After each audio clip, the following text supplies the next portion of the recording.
Ірі бизнесмендердің істеп жатқан тірлігі жайлы білу әрқашан қызық. Қалай байып жатыр, немен айналысады, бизнесте осы күні қандай үрдістер болып жатыр деген сияқты сұрақтар әркімнің де ойына келеді. Ал мұндай нәрсені неге KZ ақпараттық сараптамалық порталынан қай кезде болса да оқып біле аласыз. Қазіргі уақытта кейбір бизнесмендердің үлкен өндіріс, тау-кен өнеркәсібі сынды жұмысын азайтып, қаржылық бизнеске ойысып жатқаны байқалады екен. Соған қарағанда бүгінде бизнестің банк, телекоммуникация сияқты түрлері тиімді болса керек. Кеш жарық ағайын, бұл неге ақша бағдарламасы?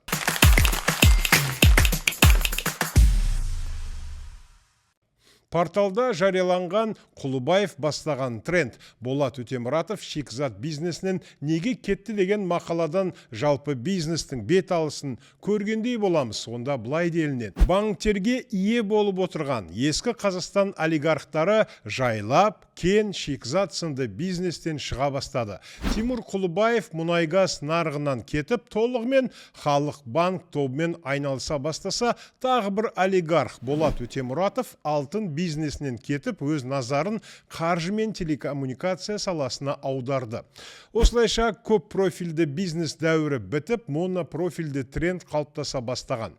Болат Өтемұратов Қазақстандағы сәтті келісімдер королі. 2007 жылы ол АТФ банкін италиялық Unicredit тобына 2,2 миллиард долларға сатып, ел тарихындағы ең табысты сауда нәтижесін көрсеткен еді. Араға 6 жыл салып, италиялық инвесторлары аталған банкты 400 миллион долларға сатып әрең құтылды.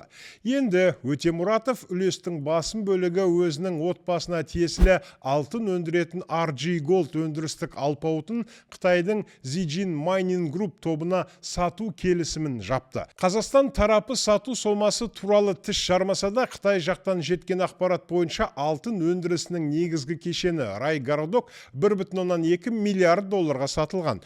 Демек, шамамен осы соманы RG Gold компаниясының сатылған құны деп есептеуге негіз бар. 1,2 миллиард доллар RG Gold үшін жақсы бағама.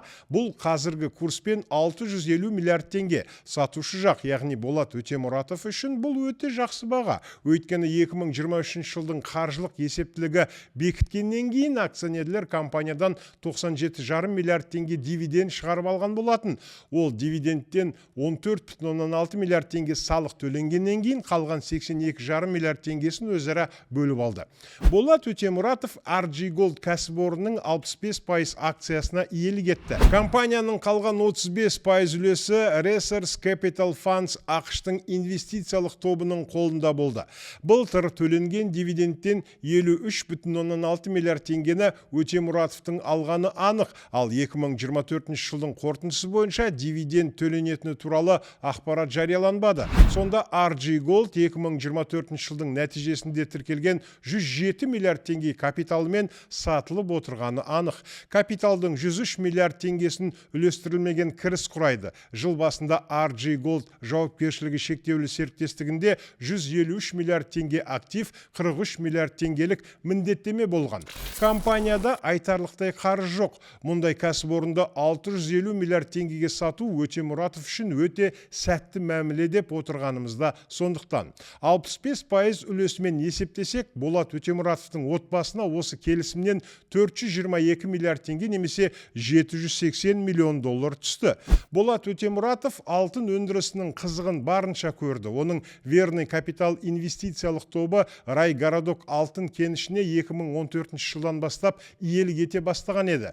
Қазір кеніште шамамен 100 тонна алтын қоры бар. Жаңа қожайын атанған қытайлар оны соңғы технологиямен үнемді игеріп, өз инвестицияларын ақтап алатынына сенімді сияқты. Осының алдында порталда мұнай-газдың дәуірі өтті. Тимур Құлыбаев енді неге криптоға ауысуы мүмкін деген тақырыппен материал жарық көрді. Онда Тимур Құлыбаевтың жаңа сүрлеуге ойысатыны жайлы айтылған мынадай жолдар бар. Неге порталы болжағандай биылдан бастап олигарх Тимур Құлыбаев мұнай-газ секторынан шыға бастады. Олигархтың қаржылық кеңесшілері Joint Resources Ричард холдингінің компаниялары сатылып біткеннен кейін жаңа заман рухына сай цифрлы активтер, оның ішінде крипто технологияларға ауысуды қарастырып отыр. Неге дерек көзі осындай жобалар туралы ұсыныс пайда болғанын жеткізді? Атап айтқанда, әңгіме ең ауқымды соттар, яғни мәліметтерді өңдеу орталықтары, майнинг пен дата орталықтар, жасыл майнинг бағыты аясында күн мен жел электр станцияларын тұрғызу турасында болып отыр.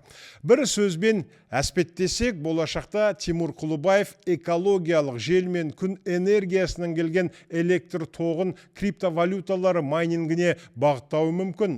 Бұл Тимур Құлыбаевтың жауапты, экологиялық таза және ешқандай монополия құрмай адал жұмыс істеп жатқан прогрессивті технологиялық кәсіпкер ретіндегі жаңа имиджін құрар еді.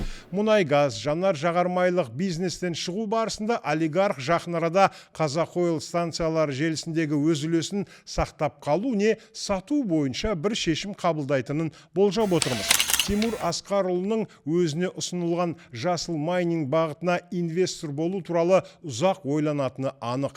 Олигархтың ешқашан асығыс, түпкілікті зерттелмеген шешім қабылдамайтынын байқадық. Бірақ бұл ұсыныс оған қызық болып жатса, біраз уақыттан кейін нарықта жаңа сигналдар пайда бола бастауы мүмкін.